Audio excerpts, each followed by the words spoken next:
right now. Pittsburgh's best sports show is about to begin. Call us or tweet us. We've got things to talk about on the Ireland Contracting Nightly Sports Call. All right, thanks a lot, guys, and thank you for tuning into the Ireland Contracting Nightly Sports Call. I'm Rich Walsh. I'll be joined by Chris Mueller in a matter of moments over to 93.7 The Fan Cam, and there he is right now. We're talking March Madness. Games going on right now. St. John's is playing the number 2 seed. They would go up against John Calipari if they would go on to win that. So Patina versus Calipari. We'll see what happens in that game. It's a close game. But I want to talk a little bit about Robert Morris to get started here, hopefully. We'll get some phone calls, 412-575-2600. We saw a couple upsets, not huge ones. McNeese State, the biggest one. But, they upset an ACC team. The ACC hasn't fared well. Maybe everyone seems to be right. The ACC is a down conference. I mean, Clemson, the score was closer at the end, but to me, they got their doors blown off, and Louisville loses to Creighton. 2 games that should have went the ACC way, but they didn't. You can't say at all that either team, you say should have went the ACC's way. Yeah, could have went. They both were favored. Well, no. Traditionally, you'd hope an ACC team would handle their business, but, McNeese was up huge in that game for pretty much the duration. Clemson never – my mark in those games is, did Clemson ever have a shot to either tie the game or take the lead? And they did not down the stretch. They never got closer than 4 points. And then I just thought Louisville got humiliated. And, man, you saw in Creighton in that game just what high-level offense looks like in college basketball. I thought Creighton was exceptional. Their execution was just off the charts.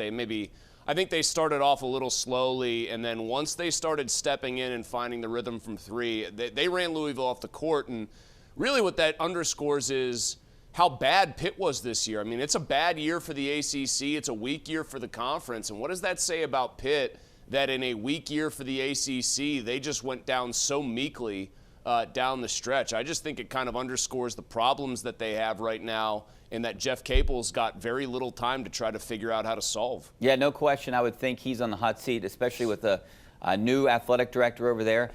Check out our live poll question here tonight. Who will win tomorrow? And you can scan right there the QR code, Robert Morris or Alabama.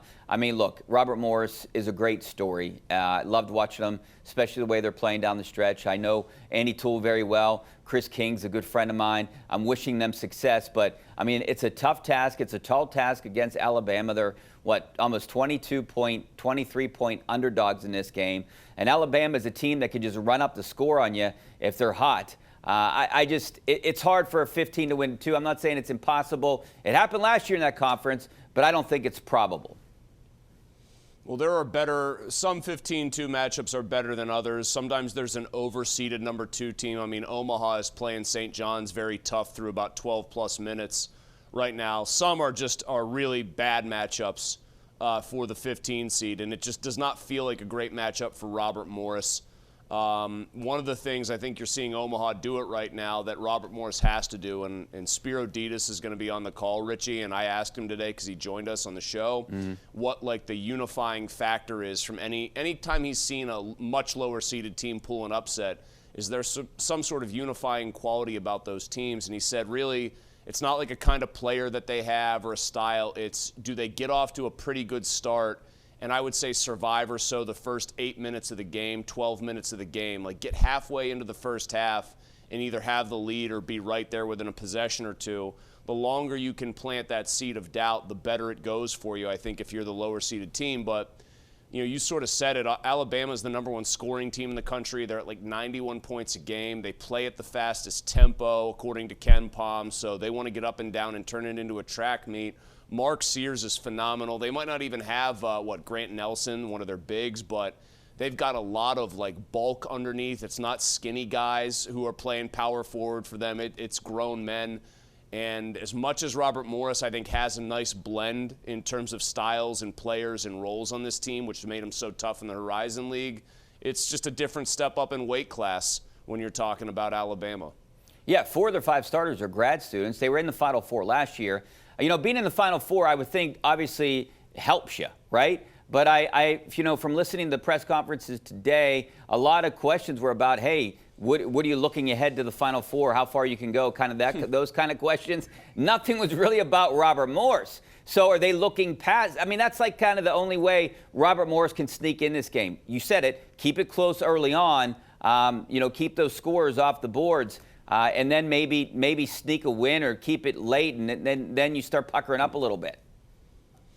Well, I think there's a couple other factors in play anytime you have on paper a mismatch to this degree. That's why the spread is 23.5, I think now, Richie. Got to do something which I think it's tough for a lot of mid-majors, especially low majors, to do, and that's not get completely clobbered on the glass.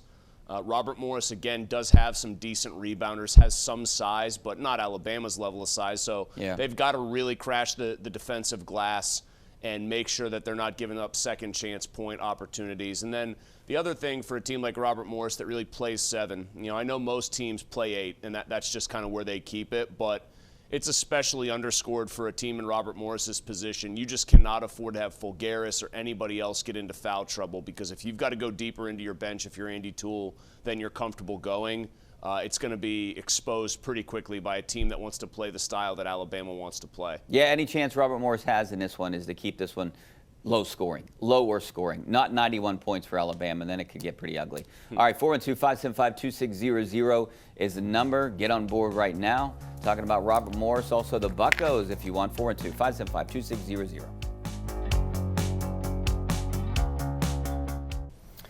All right, welcome back to the Ireland Contracting Nightly Sports Call. This is our Xfinity Mobile tweet of the night. This is from FanDuel Sportsbook, one of the greatest coaches ever. John Calipari knows how to win, that's for sure. Big win for Calipari in Arkansas. First year with those guys. He lost a tough one here last year, and that was that Horizon League team, that Oakland team that upset number 3 seeded Kentucky last year here in Pittsburgh in the first round. So not many coaches to win NCAA tournament games at 4+ schools, and you see Calipari is one of those with 4. I would have loved to seen a guy like Calipari maybe finish his career here at Pitt. I feel like you need some optimism. You need some excitement around this program. Jeff Capel has done, I don't know, you want to say an average job, an above average job, but he got into the tournament 2 years ago, unexpected. He was probably on the hot seat then. That bought him a couple years, but now he's back on that hot seat again. And there were some expectations this year. If it doesn't pan out this year, I feel like Pitt needs to bring in like a big name, not a young guy, to try to get some excitement around this program again. As always, where's the big name going to come from, and how much are they going to pay the big name? I would say pay the guy. Pay the guy, right? Pay any guy to come here, right? Pay him what? How much? Find the money. Are you willing to I pay? mean, they got what, $3 billion in an endowment. Find the money somewhere. Pay a guy $10 million. Have him turn the program around. Get people excited again. I mean, even if you offer him a 5-year deal with someone that's close to retirement anyways, have him turn things around a Pitt. I mean, like this time of the year is disappointing to me. There's no excitement anymore. Pitt isn't what they were back in the 2000s. I mean, I'm watching videos on YouTube and stuff, and, there's no energy around the program anymore. I'm good, man. If you want to just rant, that was good. I mean, enjoy it, I mean, I'll go home. I got, stuff to do. A couple things come to mind here. One, I believe Heather Lyke gave Capel a contract extension pretty recently, and so it seems like it would tie him to Pitt longer than maybe people would like. I think it's been disappointing. He got off to a bumpy start. I kind of give him kind of a pass for the first year or two, trying to rebuild and come out from under the Kevin Stallings disaster, but he gets into the tournament 2 years ago. Okay, good. They win a game in the tournament. Better. Last year's team gets snubbed. I don't really hold that against him. And then this year's team falls apart. I mean, I hold that completely against him. You mentioned Calipari, and one of the things that Calipari, I think, rightly and fairly gets criticized for is he can bring in all manner of talent, although I think it's harder for him to do now in the NIL era when that playing field is a little bit leveled. He can bring in 5-star guys, and he can bring in NBA to be kind of players, but he has long struggled, I think, to sometimes have the fine-tuning in game to make the right decisions. I don't know, Richie, if you saw the end of Arkansas-Kansas, and hey, Arkansas wins, so full marks to them, but they had to burn 2 timeouts trying to get the ball in, up 3 with 11 seconds left, seemingly because the inbounding player did not either realize or was reluctant to run the baseline, as was his right, given the situation. And that just is the kind of thing, like, if Calipari came here and finished his career, I would have similar worries to what I've seen from Capel's Pitt teams. They might get pretty high-quality talent, and then I would just be left with, scratching my head. What are they doing down the stretch in some of these close games? That was Pitt's big Achilles heel when the season started to get away from them, Rich. They wouldn't execute late and close games, and lesser talented teams would beat them, and I think that's the mark of some suspect coaching. Yeah, Jeff Capel's a great recruiter. Like Calipari, great recruiter, but coaching, obviously, we saw what happened at the end of this year. All right, let's go out to the phone lines. Bill out in Newsstand. How you doing, Bill? Good. Thanks for taking my call. I'm an old guy. I've been following college basketball since 1952. And I thought last year Pitt being left out of the tournament was one of the greatest injustices that I ever saw. And if you notice, most of the guys in the committee last year were from Southern schools. I think Virginia got in, didn't they get knocked out in the play-in round? And I didn't hear a lot of... Virginia delivered one of the worst all-time performances I have ever seen a team deliver after they got in undeservedly. Like, people were hoping, Morgantown, they were hoping North Carolina would deliver the same kind of stinkeroo.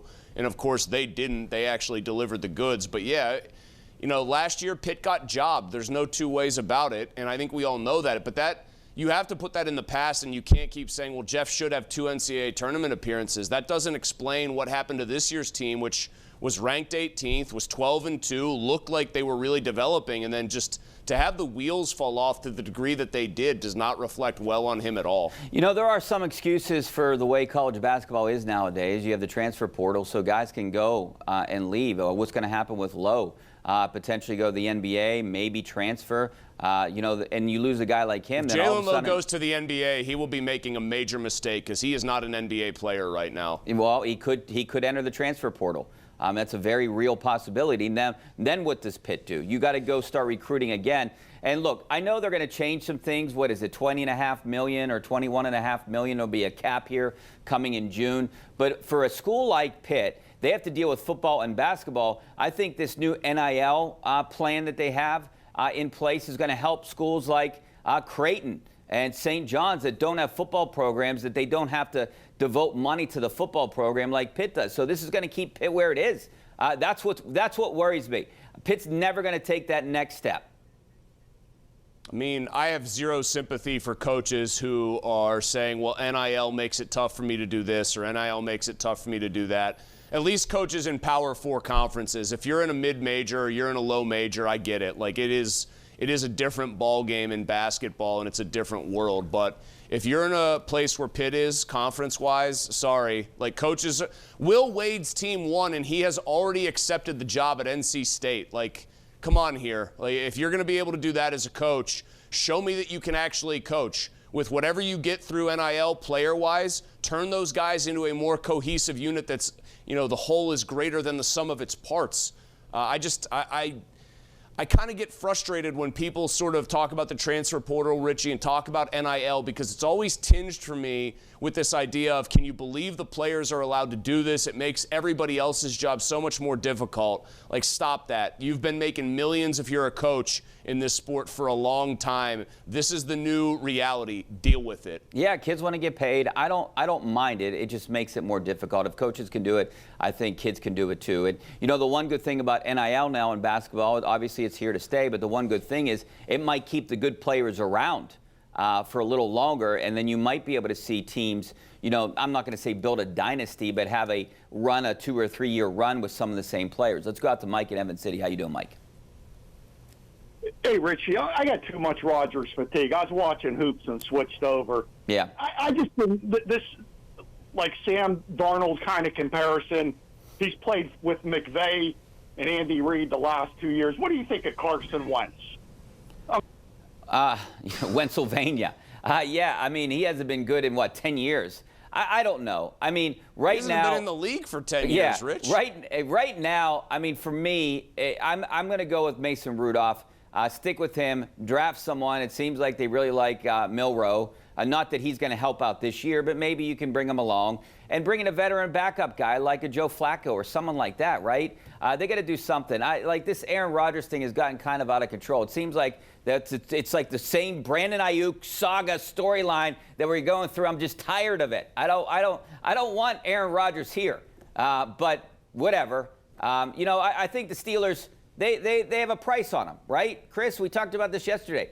And they're not going to deviate from that price. It's just up to Aaron Rodgers. So it seems like, the Steelers are sitting back waiting. They have a plan. It's either going to be Mason Rudolph or Aaron Rodgers, in my opinion. Ray Fittipaldo speculated with us today that their price would be between 25 and 30 million for Aaron Rodgers. Now, Jerry Dulac also said that he had heard that price was not an issue. If Ray's reporting is correct, then I would disagree with Jerry that price is not an issue, because there's no way Aaron Rodgers is going to want to be paid what he would consider and what the market would suggest is bottom third starting quarterback money in the NFL. They should move on. I'm sick of it like you are. To answer the caller's original question about Carson Wentz, that guy was supremely gifted physically. He was he was the number 2 pick the year that Goff was number 1. I think we all remember that and know that now. The fact that guys like Andy Reid, he cycled through, he cost the Colts a playoff spot a couple of years ago. The fact that a guy like Andy Reid has only had him as a backup, that nobody really talks about Carson Wentz as a serious contender to get picked up by somebody as a starter, despite his physical tools, should tell you all you need to know about the limitations that Carson Wentz provides or has that hold him back elsewhere. All right, you can see that our live poll question, people are believing in Bobby Moe. Alabama, Bobby Moe, tomorrow at 12:40. We're going to take a break. Back in a couple minutes.